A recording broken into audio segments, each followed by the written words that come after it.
Hey guys, welcome to Hack and Hype, where AI talks, I edit, and you stay ahead of the future. From tech news to digital chaos. Let's break it down in minutes. Let's go. Today, we're diving headfirst into something pretty fresh, actually, and genuinely compelling in the tech world. It feels like a big shift. We're talking about Zoho. You might know them. They're a major player in business software, SaaS stuff, CRM, project tools, that kind of thing. Well, they've just rolled out Zia. And Zia isn't just another AI feature.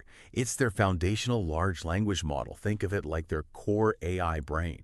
And alongside that, they've got these specialized enterprise AI agents programs built for specific business tasks, plus new speech recognition tools as well. So the big question is, what does this actually mean?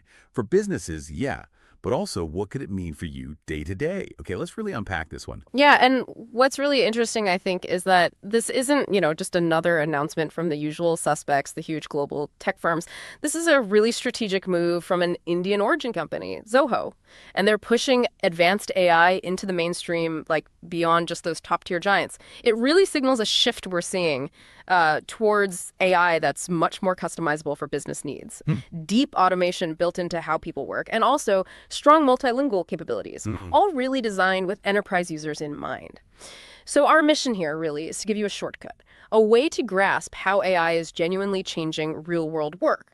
We're going beyond, the consumer apps, the chatbots everyone plays with. This is about bringing serious AI power, making it accessible specifically for small and medium-sized enterprises, SMEs, not just the giant corporations with unlimited budgets. It's about leveling the playing field, kind of making the sophisticated tech available where maybe it wasn't before. That SME focus is huge, isn't it? Because lots of smaller businesses are still maybe a bit wary or just overwhelmed. Like, where do you even start with AI? So what's one really practical way Zia helps them get over that hurdle, makes it feel less intimidating? That's a great point. I think the accessibility really comes from the fact that Zia's embedded right into the Zoho tools many SMEs already use. So instead of having to figure out some separate complex AI system and integrate it, which is a nightmare, Zia can just start enhancing tasks right there, inside their CRM, their accounting software, project management stuff. Like imagine Zia learning from your customer chats in the CRM. It could automatically draft personalized email replies maybe, or even just summarize those really long rambling support tickets.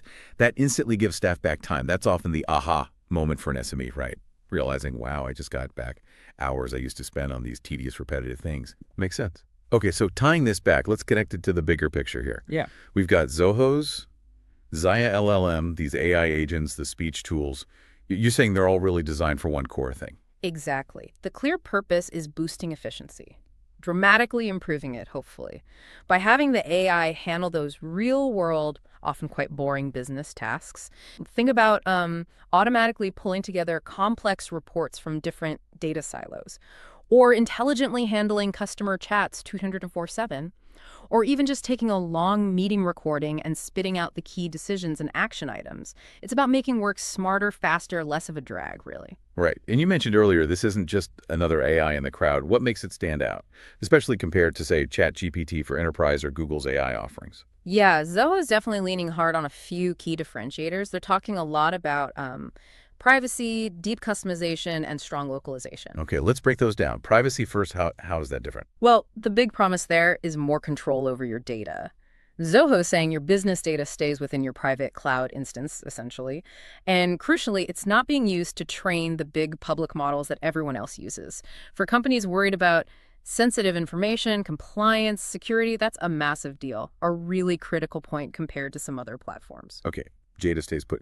What about customization? You said deep customization. Yeah, deep meaning businesses can really fine-tune Zia using their own specific data. So you feed it your sales history, your internal wikis, your product specs, your support logs, everything that makes your business unique.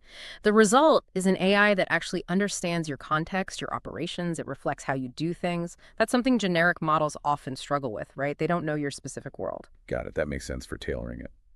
And the third one was localization and multilingual capabilities. You said robust and strong. Is that just about translating menus and stuff? Or is it actually understanding different languages properly for global business, which must be vital for Zoho, given their reach? Oh, it's definitely meant to be way beyond basic translation. Localization, in this context, means the AI can supposedly process information within different regional contexts. So it understands local dialects, cultural nuances, common ways of phrasing things in different places. For a global company, that's huge. Think about customer support. An agent dealing with someone in, say, France versus Japan needs AI assistance that gets the local sentiment, the common business practices there.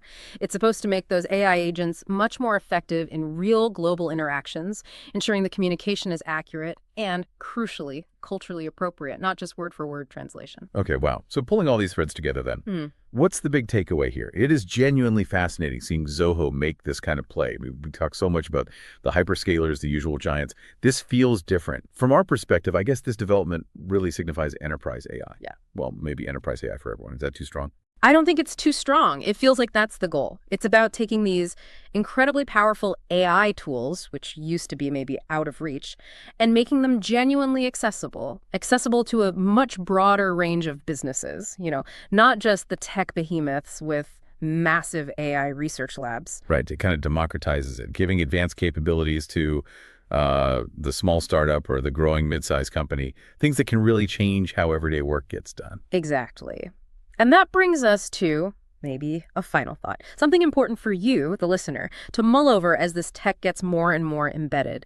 So if these AI agents are handling more of the real work, writing reports, managing customer service chats, summarizing your important meetings, it really raises an important question, doesn't it? How much would you actually trust them? Trust them with sensitive tasks, with critical business information? Yeah. Think about the implications, not just for efficiency, which is obvious, but for how you fundamentally manage information, how decisions get made, how you oversee things in your own work. Where do you draw the line?